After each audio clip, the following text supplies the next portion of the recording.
We the people have had enough. Vote Trump 2024. I know I've had enough. How about you? What's up, guys? It is Monday, October 21st, 2024. We're at the Bitcoin block height of 866,788. TikTok, next block. I got my grandson here. Got to sit in the car, and he is not happy. He's had enough too.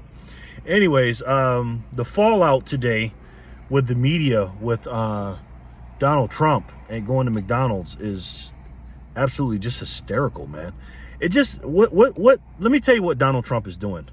Donald Trump is literally exposing the hypocrisy and the lies of the mainstream media and the propaganda and the narrative that they do, right? There's no way that any human being on the planet Earth, even Joe Biden, Kamala Harris, shit, even Adolf Hitler, I don't care who it is, Charles Manson, I don't care who it is. No one person on this planet is just completely bad and completely evil. No one is, right? But when you listen to CNN, MSDNC, and all this other stuff, all they do is talk bad about Donald Trump. Nothing he does is good, right? And people are like, wait a minute, he just went to McDonald's and all he did was just work for 30 minutes or whatever he did. And, you know, of course it was a photo op. Of course he didn't get paid. Of course he wasn't really working there. But they just had a hissy fit about, oh, he's not well mentally. And he's, I mean, I'm watching this stuff like, wow. And anybody that's sane, I'm not talking about Trump derangement syndrome people. Don't throw that. I'm talking about people that are sane. And, you know, again, not Trump derangement people, even people on the left that are sane, which, okay. Independence. Hey. Hold on 1 second, buddy. Okay? I know you're having a conversation over there. You want to do the video with me? Papa? Yes. Phone. Yeah, in a minute. Papa's recording a video. Phone. Yes, give me a minute. I'm recording a video. Hold on. Phone. Yes.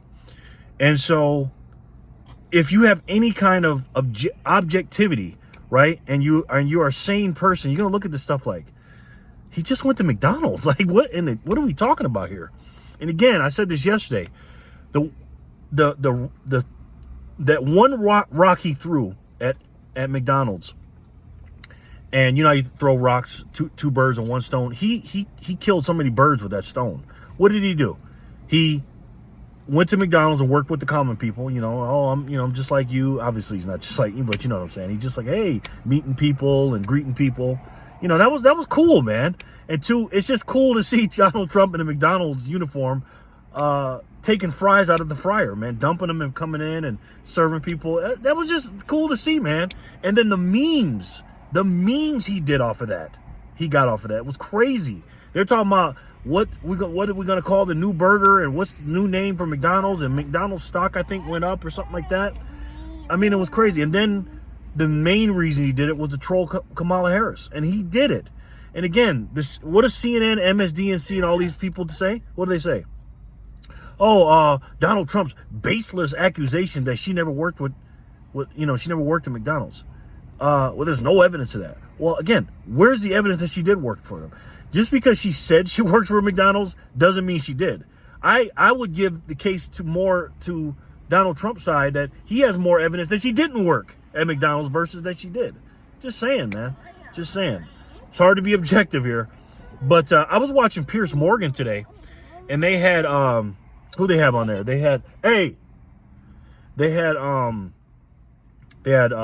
Dave Rubin, Larry Elder, the guys that they're on the right side of the aisle. And then on the left they had some black woman, some CNN black woman, woke. I mean, this woman is awful. And then they had Luke Beasley. I watch Luke Beasley. He's a lefty. And he's just this calm, cool dude, Luke Beasley, you know.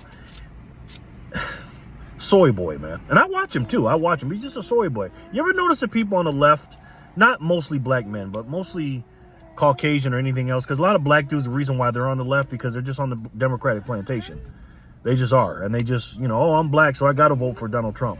I mean, I got to vote for Democrats. And how could you vote for Donald Trump? People tell me that as a black man. How could you, are you a real black man? Yeah, I am. Matter of fact, I think I'll get to that in a minute. Anyway, so they were on Piers Morgan, and you could listen to these arguments. And Luke Beasley and Larry Elder, I mean, and then Dave Rubin and Luke Beasley was really going at it. And then the black woman. They sound like they're literally living on different planets. I mean, just the way they talk about the economy, talk about the way Joe Biden versus Donald Trump, how they ran the country.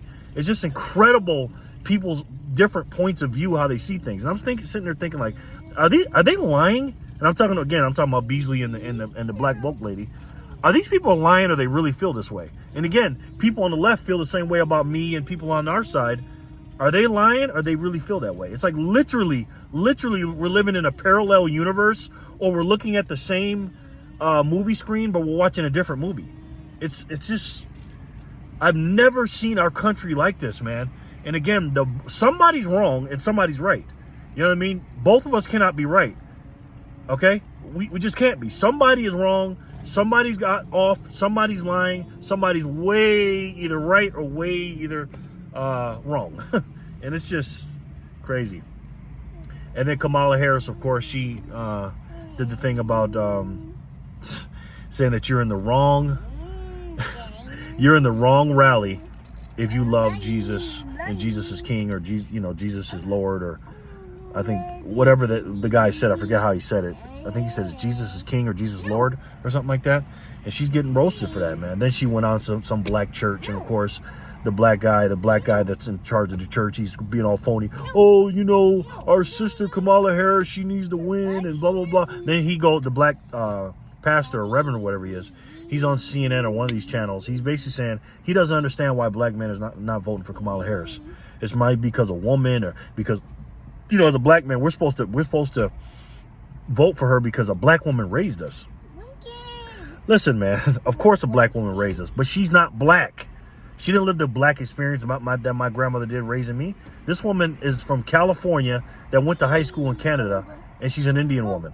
Okay? Does she have a couple of drops of black in her? Probably. Who knows? I know she had some black in her back in the 90s. Back in the 90s. Can anybody say Willie Brown? Okay? Oh my gosh. Guys, don't fall for this, man. It's such fucking nonsense. It's like this woman has no substance whatsoever. And again, it doesn't matter if she's not talented or not, because she's not talented. That's fine. Don't be talented. But tell us a couple of things. Why are you different than Joe Biden? Was Joe Biden cognitive or not? Did you agree with what everybody was saying about him being bad? Hold on, buddy. I'll give you the phone in a second. Did you agree or disagree that he was really good or bad, cognitively speaking? Did you agree or disagree with it? I'm recording the video, buddy. Hold on. I'm recording the video. Hold on. You see me doing something. And, did you agree with all that? Do you agree with his policies? What are you going to do different? Tell us some things. She cannot articulate it. And the reason why she can't, because she's a effing puppet, guys. Okay? It's not because, again, I don't care if she's not talented or a great arbiter or doesn't speak well. I don't really care about that. Just tell me how you're going to make this country great, and how are you going to protect the citizens. You are failing at that. Okay? We have a wide open border. Crime is out of control. There's so many people getting kicked out of their homes, and people are homeless, and the inflation is terrible. Again, our citizens in these disasters are not being protected. Meanwhile, you've given more money with through FEMA and emergency funds to illegal immigrants than homeless veterans and people in emergencies. Again, the President of the United States, the Commander-in-Chief's number one job is to protect his citizens. Do you think she's done a good job doing that? Objectively speaking, has she? No, of course not. So let me know what you guys think in the comment section below, man. And again, listen, we the people, we're fed up. Okay, we are fed up. I'm fed up. I know a lot of you are fed up, and it doesn't matter if you're on the left, right, or in the middle, or indifferent. It's God, family, country. And obviously, with Kamala Harris's latest remarks, God is not first for her. I think she puts her family up there, but she definitely doesn't put this country up there. She just doesn't. I think she puts her political money and her elites ahead of our country. I really think she does. I think it's her family, her individual things that she wants done in her pursuit of political power, and she is just an empty puppet in what's going on in this country. And to me, it's just evil, man. And again, I believe Donald Trump is exposing this stuff with the mainstream media just being so much bias. I mean, again, there's so much brainwashing. I have friends that just believe this stuff. 85 to 90% of the media coverage is negative against Donald Trump. You got to ask yourself why. And speaking of negative coverage, this money I'm getting ready to mention that'll help you out with inflation used to get a lot of negative coverage. It hasn't lately because it's been passed with the ETFs with BlackRock and these big boys, and a lot of institutions are buying it now. And a lot of people are going to get rich off this money in the next few years. And I suggest if you want to hold your energy, your hard-earned energy, your work that you've been working your butt off for, that energy, there's only one way to save into it and appreciate your energy in the future, to make sure that your family can take the energy that they have today and put it on into the future, to make sure your family and generations to come are straight. And if you don't know what I'm talking about, here is a hint. It's the best way to save. And to me, it's the only way to save. And that's Bitcoin. I love each and every one of you, and I'll talk to you soon. Peace and love, guys.